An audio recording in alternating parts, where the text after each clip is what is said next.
Caríssimo e caríssima, graça e paz vos sejam multiplicados. Eu sou o professor Daniel Ramos, nós estamos num canal que partilha muitas coisas, sobretudo teológicas, diante do ponto de vista da teologia reformada. E nós estamos trabalhando Apocalipse, capítulo 5, verso 1 ao 14. Eu sempre peço para os meus alunos, leia primeiro o texto e depois assista o vídeo para você compreender a explanação. Para onde caminha a história? Vamos ver aqui na introdução alguns pontos que nós vamos trabalhar aqui neste vídeo. Primeiro, toda a história começa com Deus, está sob o controle de Deus e terminará segundo a vontade de Deus. Não são os poderosos deste mundo que determinam os rumos da história. Não. Nem os historiadores que decifram os mistérios da história. Não são os filósofos que interpretam os segredos da história. Nem mesmo os futurólogos que retiram o véu da história. Segundo, duas são as visões humanistas da história. A primeira, a visão cíclica dos antigos gregos. A história não se move para uma meta, não há esperança, não há redenção. O que é, o que foi, o que será, não há uma consumação. Segundo, a visão do existencialismo ateu. A história é uma sucessão de fatos sem significado. Não há plano, não há esperança. A gente pode lembrar isso, a novela de Albert Camus, A Praga, né? A cidade de Oran foi invadida por ratos que trouxeram a temida peste bubônica. O médico e seus associados batalharam até vencer dessa epidemia. Mas no final do livro, desse contexto aí, o médico disse: é só uma questão de tempos, porque os ratos voltarão. As coisas não vão mudar. Será? Terceiro ensinamento, qual o sentido da história? Friedrich Hegel, no seu livro Filosofia da História, né? Hegel, em Filosofia da História, disse que os povos e os governos nunca aprenderam nada da história. Winston Churchill disse que os homens cresceram em poder e em conhecimento, mas não evoluíram moralmente. Sob pressão, o homem moderno praticará as mais terríveis coisas. O historiador Gibbon, no seu livro Declínio e Queda do Império Romano, disse que a história é pouco mais que um registro dos crimes, loucuras e infortúnios da humanidade. Quarto ensinamento do nosso vídeo, Thomas More, em seu livro Utopia, antevê um tempo na Terra em que o homem construiria um paraíso por suas mãos. Houve otimismo, mas no século XX assistimos às duas sangrentas guerras mundiais. O mundo está como uma panela de pressão, quase explodindo. Há alguma esperança para a história?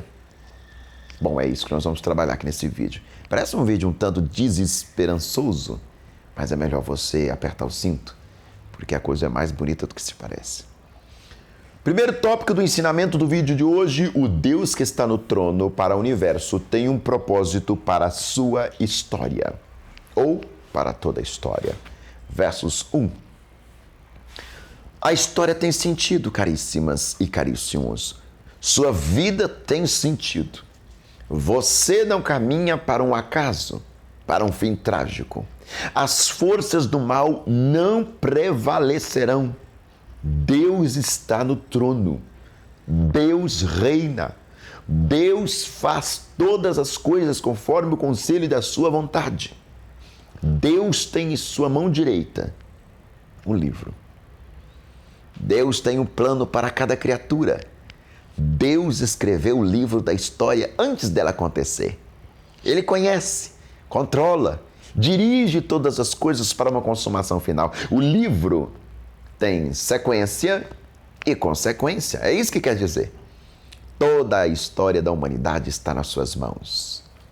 No livro, não importa a fúria de Satanás, a agitação do mundo, a história sempre estará na mão de Deus. O livro da história está escrito por dentro e também por fora. Tudo está traçado, escrito, determinado. Nada foi esquecido, nem mesmo omitido. Sua vida não caminha ao léu. O futuro está na mão de Deus.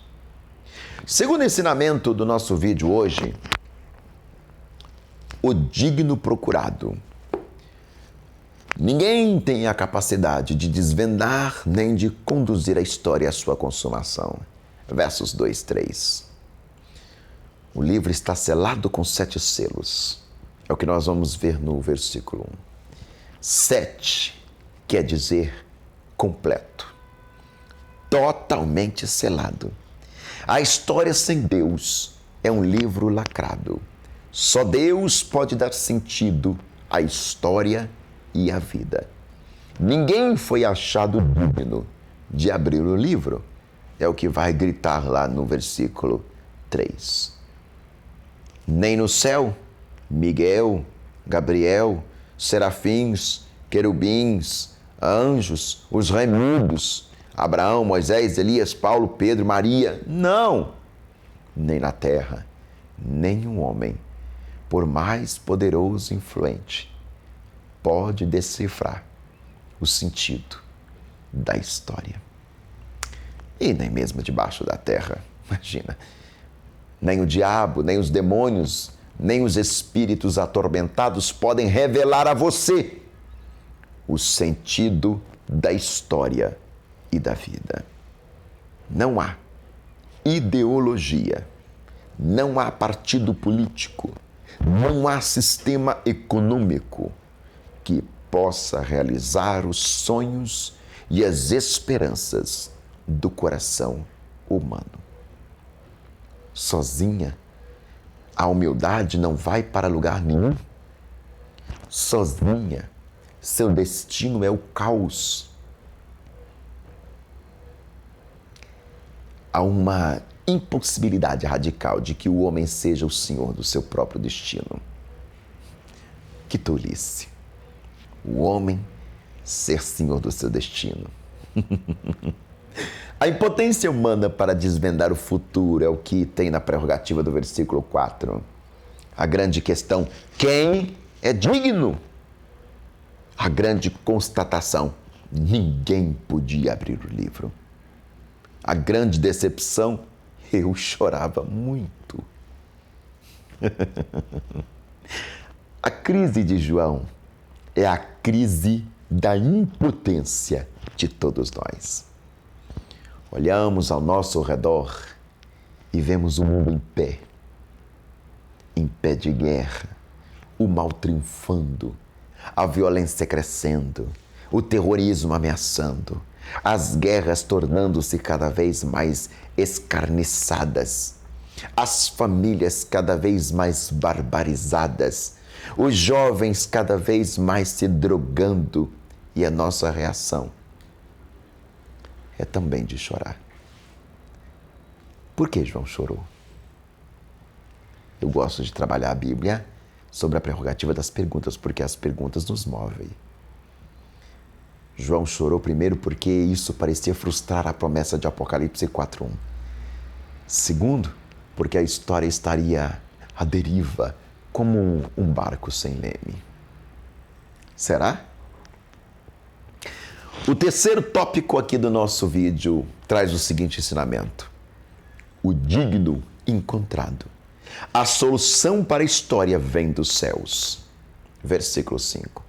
Irmão, irmã, há consolo para nós. Não chores. Às vezes choramos como João, com medo do futuro. Meu Deus, o que vem pela frente? Como será meu amanhã? Minha velhice? A voz ecoa dos céus. Não chores. O Senhor põe um basta à nossa angústia. Ele traz a solução. Não chores. O digno procurado é agora o digno encontrado. Há alguém capaz de dirigir a história e dar sentido à vida. A solução da história está em Jesus Cristo. É o fundamento da prerrogativa dos versículos 5 ao 7 aqui, nossa temática. O livro da história está nas mãos de Jesus Cristo, o versículo 7. Ele tem todo o poder, tem toda a autoridade. Ele é o Criador, o sustentador, Ele é o Redentor, Ele é o Senhor. Só Cristo tem as chaves da interpretação da história nas suas mãos. Por quê? A resposta é simples. Porque Ele venceu para abrir o livro. Versículo 5. Ele é o leão de Judá, a raiz de Davi. Ele venceu o diabo, o mundo, o pecado. Ele venceu a morte. Jesus só é apresentado como Messias vencedor porque antes ele foi o Messias sofredor. Ele só é o leão porque antes foi o cordeiro. O Jesus vencedor é aquele cordeiro que foi morto. Versículo 6. Sua marca, como tinha sido morto, a sua vitória foi conquistada na cruz. Sua posição, ele está de pé. Ação e poder. O seu lugar, no meio do trono, descreve a autoridade. Ele é digno de desvendar o sentido da sua vida. Versículo 6. Sabe por quê? Porque ele é onisciente, cheio de olhos. Porque ele é onipotente, 7 chifres. Chifre, no Apocalipse, fala de poder. 7 fala de plenitude, pleno poder. Quarto ensinamento: quais as implicações de Jesus estar com o livro da história nas suas mãos? Esta pergunta não pode deixar de ser respondida. Primeiro, isso deve levar-nos a orar confiadamente acerca do destino das pessoas. Versículo 8. As orações agora fazem todo sentido. Orar é falar com quem está com o livro da história na mão. Isso não deve levar-nos à evangelização fervorosa. Versículo 9.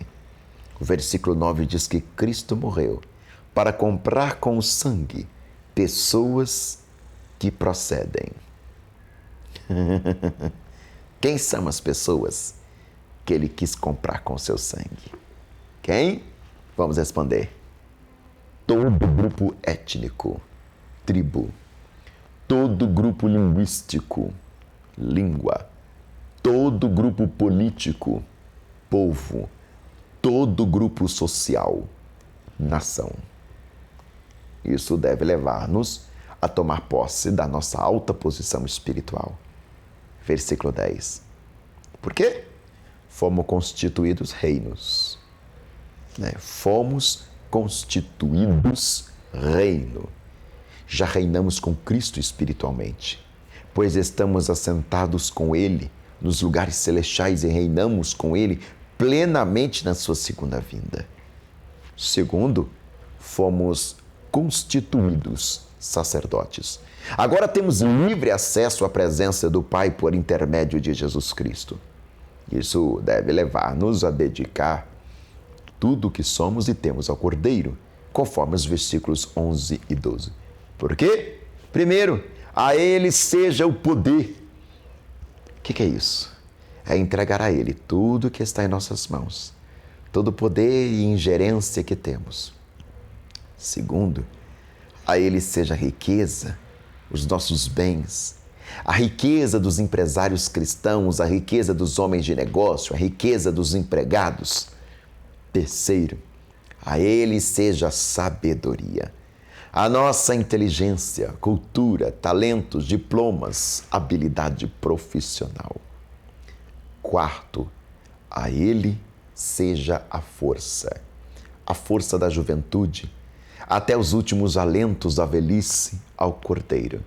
Não há aposentadoria no reino de Deus. Quinto, a Ele seja a glória, a primazia, o melhor, as primícias do nosso tempo, da nossa vida, devem ser dados ao Cordeiro. Sexto, a Ele seja a glória. O quinto é a Ele seja a honra e a glória é agora. Só Ele merece ser exaltado. Sétimo, a Ele seja o louvor. O culto precisa ser prestado somente a Ele.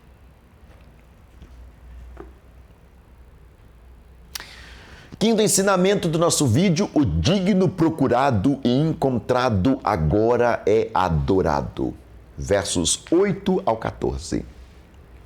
Ele é adorado por quem Ele é. Versos 5 ao 7. Quem Ele é? Leão de Judá, raiz de Davi, cordeiro que foi morto. Ele é adorado por onde Ele está. Versículo 6. Ele é adorado pelo que Ele fez.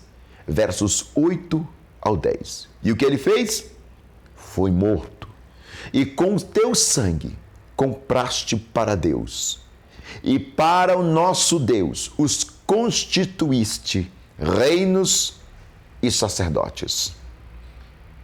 Quarto, e reinarão sobre a terra.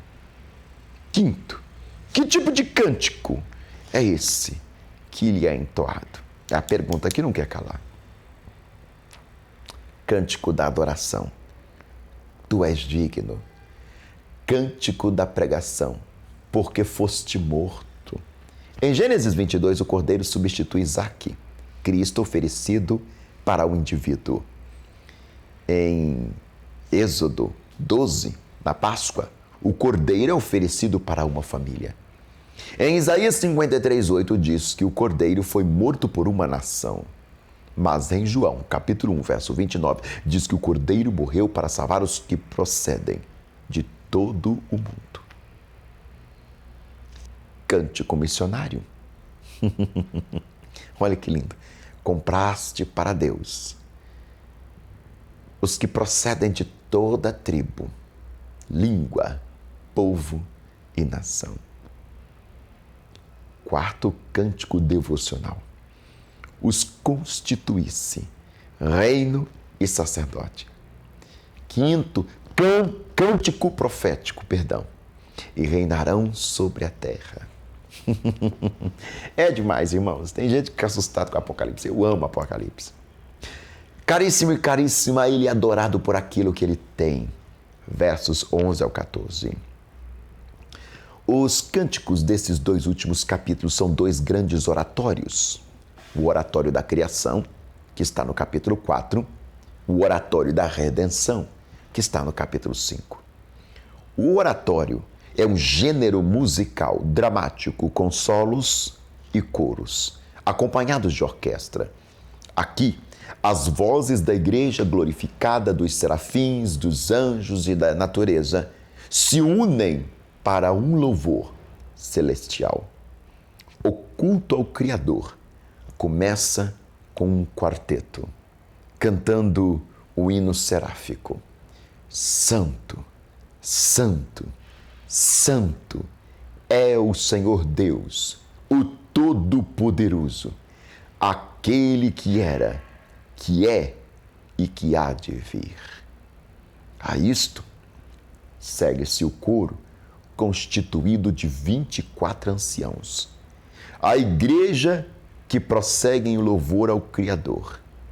Tu és digno, Senhor e Deus nosso, de receber a glória, a honra e o poder, porque todas as coisas tu criastes. Sim, por causa da tua vontade vieram a existir e foram criadas. Então, se ouvem as vozes dos solistas. Quem é digno de abrir o livro e lhe desatar os 7 selos? vem um responso. O leão da tribo de Judá, a raiz de Davi, venceu para abrir o livro e os seus 7 selos. E quando o cordeiro toma o livro na mão do Criador, ouvem-se em uníssono o quarteto e o coro dos anciões e um novo cântico digno. Digno és de tomar o livro e abrir-lhe os selos, porque foste morto e com teu sangue compraste para Deus os que procedem de toda tribo, língua, povo, nação, e o nosso Deus. Para o nosso Deus os constituísse reino e sacerdotes, e reinarão sobre a terra. Prorrompe o coro majestoso. São anjos que cantam, vozes de milhões e milhões, e milhares de milhares avolumam ao canto triunfal. Digno é o Cordeiro que foi morto de receber o poder, e riqueza, e sabedoria, e força, e honra, e glória, e louvor. Prossegue o canto num crescendo arrebatador até alcançar o clímax do grandioso final. Não somente a igreja, os serafins, os anjos se combinam, mas move-se toda criatura, ouve-se toda criatura que há nos céus e na terra, debaixo da terra e sobre o mar, e tudo que neles há, louvando ao Criador e ao Redentor, aquele que está sentado no trono. Ao Cordeiro seja louvor, e a honra, e a glória, o domínio pelos séculos dos séculos. Por fim, quando serena o estrondo do coro universal, ouve-se grandioso Amém, que parte dos lábios dos 4 seres viventes, os serafins. Segue-se um silencioso ofegante. Os anciões, a igreja, se prostra e adora. E assim a música é no céu. Ao mesmo tempo em que ela, cheia de entusiasmo, produz profundo senso de adoração, ao ponto da igreja prostrar-se. Ninguém pode contemplar o Senhor na sua beleza e no seu fulgor sem se prostrar. Quando eu estou na sua presença, eu me prostro. Vamos para a conclusão desse livro? Neste vídeo, aliás. A igreja na terra não tem o que temer. Não importando de quantos juízos estejam repletos o rolo da história humana. Porquanto o sentido da música é este: o Criador entregou ao Redentor toda a autoridade no céu e na terra, e aos que o seguem jamais passarão desapercebidos o seu amor e do seu cuidado. Deus abençoe a sua vida. Obrigado.